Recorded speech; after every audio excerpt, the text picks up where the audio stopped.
1954 September 4 ജർമ്മനിയിൽ നിന്ന് ബ്രസീലിലേക്ക് പറന്നുയർന്ന Santiago airlines flight 513 പെട്ടെന്ന് അപ്രത്യക്ഷമായി. വിമാനത്തിന് എന്ത് സംഭവിച്ചു എന്ന് കണ്ടെത്താൻ ആർക്കും കഴിഞ്ഞില്ല. എന്നാൽ കഥ മാറുന്നത് 35 വർഷങ്ങൾക്ക് ശേഷമാണ്. 1989 ഒക്ടോബർ 12 ബ്രസീലിലെ പോർട്ടോ അലെഗ്രെ എയർപോർട്ടിൽ ഒരു അജ്ഞാത വിമാനം ലാൻഡ് ചെയ്തു. റഡാറിൽ കാണിക്കാതെയും പൈലറ്റ് സന്ദേശങ്ങൾ അയക്കാതെയും ഇറങ്ങിയ ആ വിമാനത്തിന് ചുറ്റും സുരക്ഷാ ഉദ്യോഗസ്ഥർ തടിച്ചുകൊണ്ടു. അത് 35 വർഷം മുൻപ് കാണാതായ അതേ ഫ്ലൈറ്റ് 513 ആയിരുന്നു. അതിശയിപ്പിക്കുന്ന കാര്യം അതല്ല, വിമാനത്തിന്റെ വാതിൽ തുറന്ന ഉദ്യോഗസ്ഥർ ഞെട്ടിപ്പോയി. ഉള്ളിലുണ്ടായിരുന്ന 92 യാത്രക്കാരും സീറ്റുകളിൽ അസ്ഥികൂടങ്ങളായിരിക്കുകയായിരുന്നു.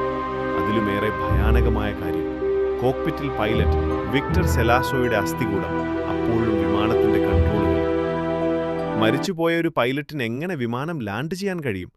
ഈ വിമാനം 35 വർഷം എവിടെയായിരുന്നു? ഇതൊരു ടൈം ട്രാവലാണോ? പലരും ഇത് വെറും കെട്ടുകഥയാണെന്ന് പറയുമ്പോഴും ഈ